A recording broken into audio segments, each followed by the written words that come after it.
Baik, Assalamualaikum warahmatullahi wabarakatuh. Perkenalkan, nama saya Muhammad Faisal Nova Putra. Saya mahasiswa 2 emisi. Pada kali ini saya akan menampilkan hasil ujian akhir saya, yaitu ujian praktikum struktur data. Oke, jadi di layar saya sudah ada dua soal, yang dimana kita harus membuat program dengan output yang seperti ini. Kita mulai dari soal pertama. Di sini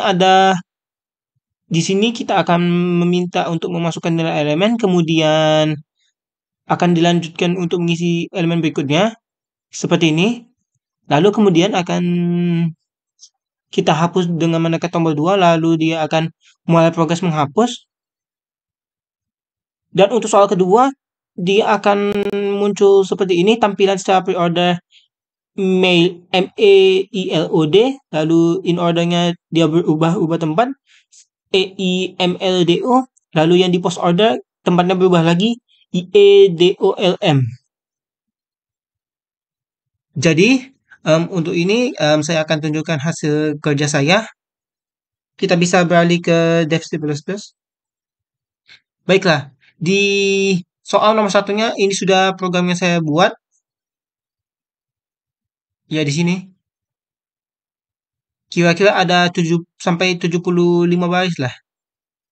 Saya akan jelaskan satu persatu apa fungsinya dari ini. Jadi, kalau dilihat dari fungsi, kita bisa mulai dari fungsi include iostream dan include cstdlib. Jadi di situ, include iostream ini berfungsi sebagai header untuk input dan output. Lalu untuk cstdlib ini berfungsi untuk fungsi exit, seperti yang dijelaskan di keterangan ini. Untuk fungsi exit. Lalu selanjutnya ada define max10. Itu merupakan ukuran maksimum Q. Yang dimaksud dari Q itu maksudnya seperti yang di ini. Kita memasukkan nilai elemen, misalnya 788578. Kalau misalnya kita lanjutkan, bisa. Cuman ada batasnya dari program ini cuma 10, berarti hanya dibatasi 10 saja. Lalu di sini seperti biasa ada using namespace std yang memungkinkan untuk menggunakan elemen seperti cout dan cin, dan dimana itu berfungsi untuk output untuk tulisan dan input untuk tulisan. Baik, selanjutnya kita masuk ke fungsinya. Deklarasi fungsi di sini ada void insert dan void delete. Jadi yang pertama ada void insert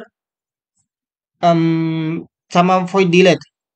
Jadi dua fungsi ini berfungsi untuk menambahkan elemen. Jadi intinya insert itu menambahkan elemen, lalu fungsi void delete ini untuk menghapus elemen. Selanjutnya kita masuk ke fungsi main. Di fungsi main ini ya, ini fungsi main. Jadi secara keseluruhan itu fungsi main itu kita bahas satu-satu. Jadi Qmax itu merupakan array yang akan digunakan sebagai antrian dengan ukuran maksimum.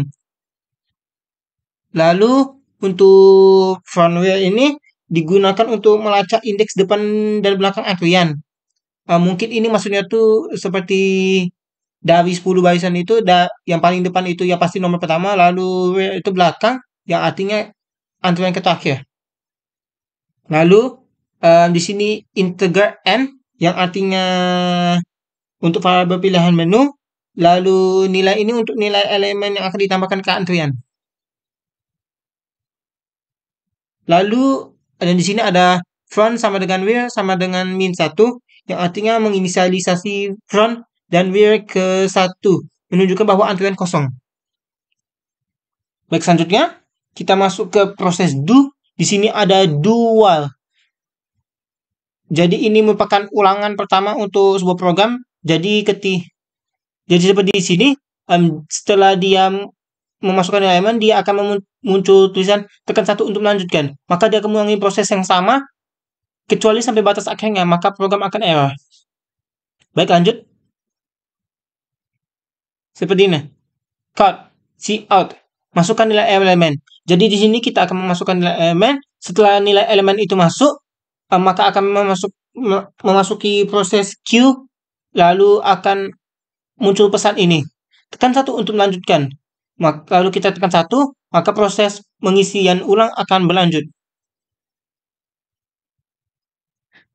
Lalu di sini, namun ini di sini prosesnya apabila while itu n double sama dengan 1, intinya begitu. Selanjutnya ada di sini fungsi untuk menghapus sebuah elemen.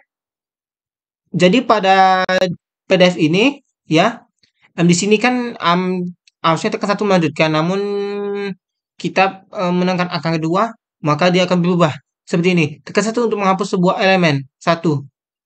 Maka dia akan menghapus nilai elemen.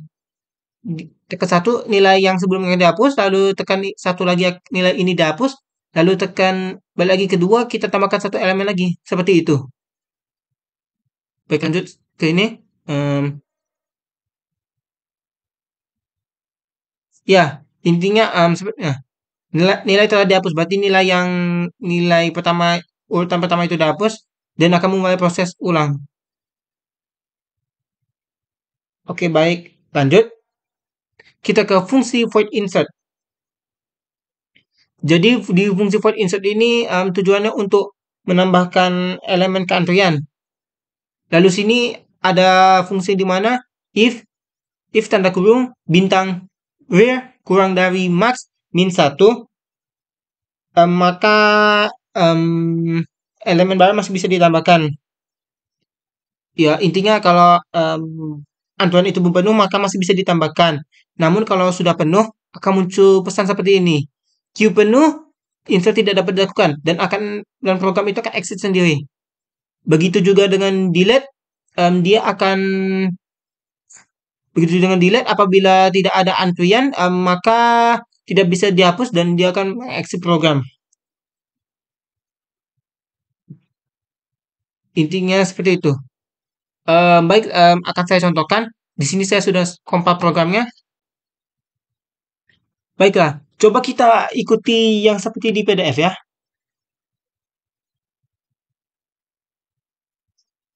Pertama-tama 78 ya. Di sini ada tekan 1, kita tekan 1 lanjutkan. Lalu kita masukkan lagi 85, tekan 1, tekan 1 untuk lagi lanjutkan. Oke, selanjutnya 78. Yap, that's it. Selanjutnya untuk menghapus elemen kita tekan 2. Seperti ini, dia akan muncul tekan 1 untuk menghapus sebuah elemen. Kita hapus semuanya, tekan 1, nilai 78 yang pertama telah dihapus. Lalu kita tekan 1 lagi, nilai 85 telah dihapus, lalu tekan 1 lagi, nilai 78 itu akan terhapus. Bagaimana kalau misalnya angka itu berbeda? Apakah tetap urutannya dari pertama dulu? Di sini saya akan coba. Misalnya angka pertama 100, kita enter, tekan 1 lagi, 90, enter, 1, enter, 80, enter. Di sini kita tekan 2, hapus. Ya, dia berarti mulai dari pertama seperti yang di instruksi ini. Baik, kalau misalnya program itu penuh, kalau elemen antrian itu penuh, misalnya seperti ini. Ada 2 tadi, kita tambah berapa aja? Oh, sepertinya salah. Jadi intinya kalau ada kesalahan, dia akan tiba-tiba exit sendiri. Intinya kalau program itu penuh, antriannya itu penuh, maka program akan memunculkan pesan tadi, queue tidak bisa dilakukan, program akan exit sendiri. Jadi kurang lebih seperti itu untuk yang pertama. Selanjutnya kita akan memasuki yang kedua. Baiklah, selanjutnya kita berada di halaman selanjutnya. Lebih tepatnya untuk soal kedua. Soal kedua ini di sini kita meminta untuk eh eh baiklah, di sini jadi di soal nomor 2 ini diminta untuk menampilkan ada 3 tampilan untuk traversal. Jadi pertama ada pre-order, di sini ada MEILOD, lalu in order diikuti dengan huruf acak dan post order diikuti dengan yang sama. Jadi seperti di script ini saya akan jelaskan satu persatu. Jadi seperti biasa, iOSTream ini untuk fungsi ya input output standar, lalu cstdlib untuk fungsi malloc atau yang artinya untuk alokasi memori. Lalu ada define nil null untuk mendefinisikan nil sebagai alias untuk null untuk membuat kode lebih mudah terbaca. Mungkin lebih tepatnya itu bukan lebih tepatnya sih. Ibaratnya ibaratnya itu kita bisa menggunakan nama lain. Seperti misalnya kita bisa pada data dasar itu A kita bisa ubah pakai alias yang lebih mudah. Misalnya Ayang atau kalau B itu Budi. Intinya seperti itu. Selanjutnya seperti biasa ini using std untuk penggunaan elemen tanpa spasi gitu. Oke, lanjut aja. Lalu di sini ada struct node. Struct node ini untuk mendefinisikan struktur node untuk pohon biner dengan 3 anggota, yaitu ada left, data, dan right. Lalu selanjutnya ada fungsi node baru. Jadi di node baru ini untuk membuat node baru dengan mengalokasikan memori untuk itu. Jadi dia menggunakan dari cstdlib ini untuk mengalokasikan data dari node ini.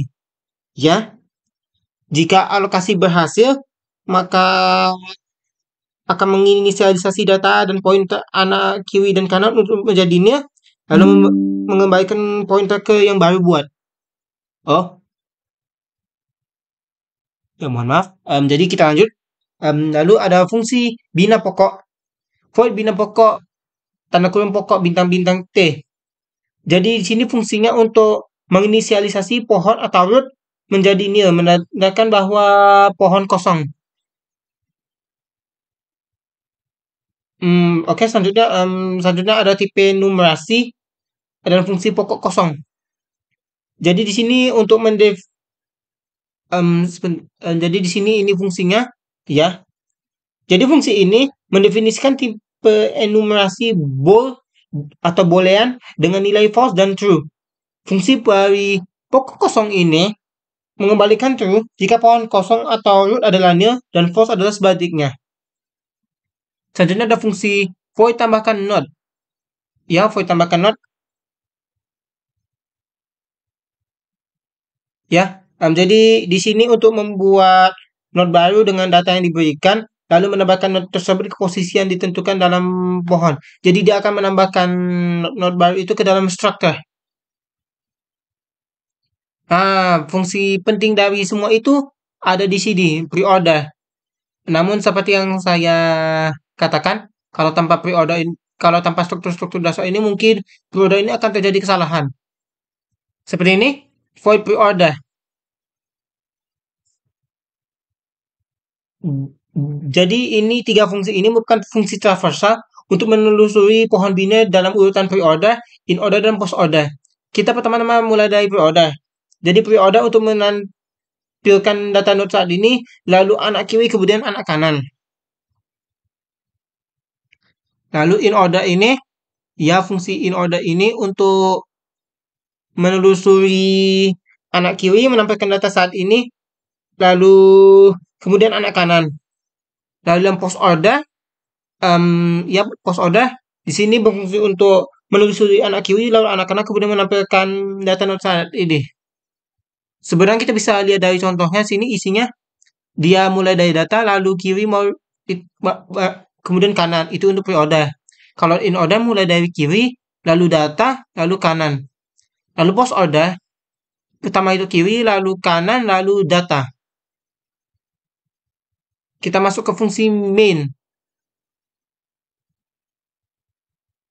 Jadi fungsi main ini untuk menginisialisasi pohon dengan bina pokok, lalu menambahkan node ke pohon dengan tambahkan node. Jadi M ini adalah dasarnya, lalu E itu merupakan anak kiri dari M, I adalah anak kanan dari E, lalu L adalah anak kanan dari M, O ini adalah anak kanan dari L, dan D ini anak kiri dari O. Dan dia sini untuk menampilkan traversal pre-order. Ini. See out pre-order traversal. Dia akan menampilkan. Bisa kita ubah sebenarnya, namun seperti yang saya inginkan. Kita bisa contoh, saya sudah compile seperti ini. Sesuai dengan contoh di soal. Ya,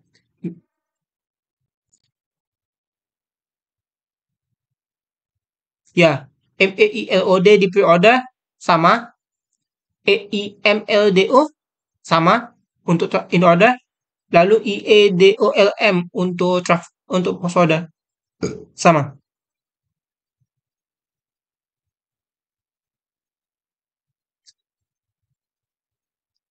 Jadi kurang lebih begitu saja untuk tugas hari ini. Terima kasih sudah menonton. Saya akhiri. Wassalamualaikum warahmatullahi wabarakatuh.